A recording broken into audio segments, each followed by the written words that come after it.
Hi everybody, sorry I haven't made a video in a while. I've been doing homework. Sorry, it's been a while. I've been learning rocket science. Hey, sorry I haven't made a video. I had a baby. Hey guys, sorry it's been so long. I got hit by a bus. Hi everyone, sorry I haven't made a video in a while. I was doing algebra equations. I don't know. Hello and welcome. My name is Scarlet and this is the video you've all been waiting for. This is the one where I teach you how to become a contortionist.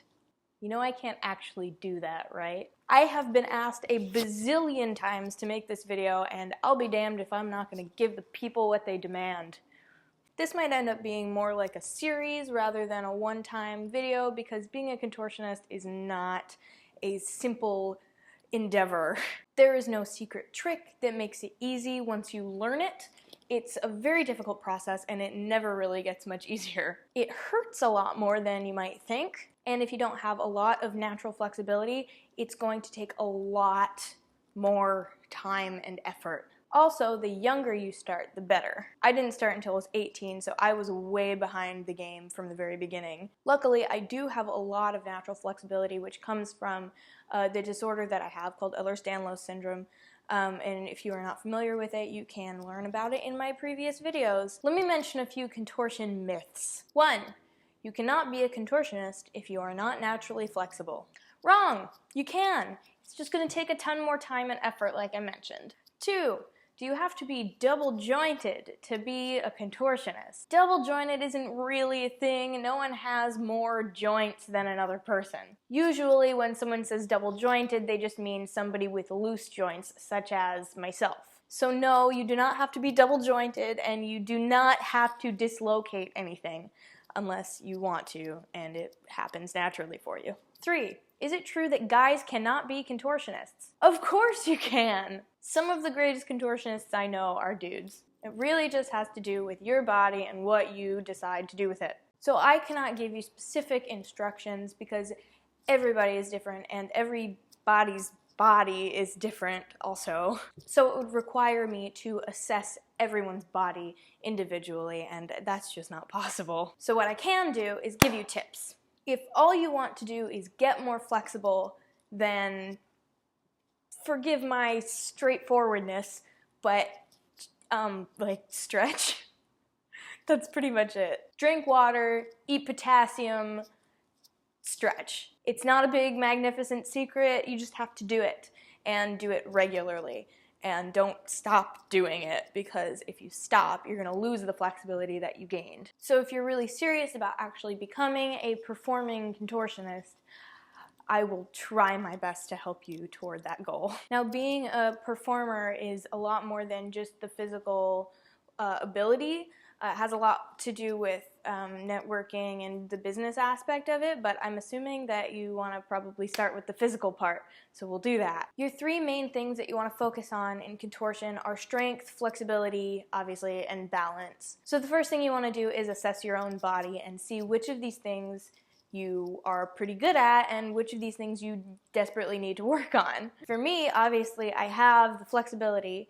I have some strength, not as much as I would like, and my balance is just crap. So my training is mostly geared toward the strength and balance aspect of it because I already have the flexibility. That doesn't mean I don't train my flexibility. You have to train all 3, but you're going to distribute your time according to what your body already has. Obviously, if you're going to work on your flexibility, you've heard me say it, I'll say it again, just stretch. The key is to just do it, and do it safely, and try not to hurt yourself. If you have something that feels really wrong, don't do that. For the most part, I find that stretching feels good while you're doing it. It doesn't hurt too badly until the next day when you're really sore.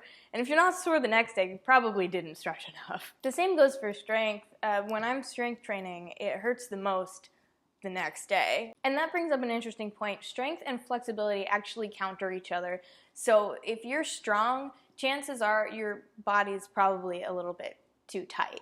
But at the same time, if your body is too loose and you're just kind of noodly, you need to have the muscle to hold everything together so you're not just flopping around all the time. You won't be able to hold poses if you don't have the muscle. So when you're training flexibility, you have to also be training strength. They go hand in hand, that you'd have to do both together. So when it comes to training, my suggestion is warm up first, get your body like going, do some aerobic stuff, then start with light stretching, stuff that doesn't hurt, but like gets your body a little bit looser feeling, and then do some strength training. Work on your shoulders and abs. They're like probably the most important when it comes to contortion, but obviously the rest of your body is important as well. But if you're gonna do any sort of like hand balancing or anything like that, you want to focus on your upper body for strength, because along with that comes balance. It is very difficult to balance if you're not very strong. Spend some time looking at yourself and examining your own body and see what areas you need to work on the most. And then try to narrow it down, because even within one area, you'll still find that there are things that you're good at and things that you need to work on. For example, if you're looking at flexibility and you say, okay, my lower back is really flexible, let me work on my shoulders. You'll want to look up stretches and things that you can do to make your shoulders more flexible. Look up poses that you want to learn and see if you can pick out the things in that pose that you're going to require to do it, and then work on specifically those things. If you want to, put poses in the comments and I will personally tell you what parts of your body you need to work on to achieve those. And lastly, the internet is your friend. Do your research. You have so much information at your fingertips. Like if you have a question, Google it. And if Google doesn't have the answer, ask a professional. I'm gonna bring up this site again. It's called contortionists.unite.com. And it is basically a social network for people who are practicing contortion. And you can ask questions. There are blogs and forums there where people would love to help you. I've met some awesome people through that site, and I highly recommend it for someone starting out. In conclusion, I apologize if this video hasn't been as informative as you wanted it to be, but keep in mind this is just the very beginning, and we will get more in depth with specific contortion-y stuff in the future. So let me know in the comments what specifically you would like me to talk about next. Subscribe and stuff. Bye.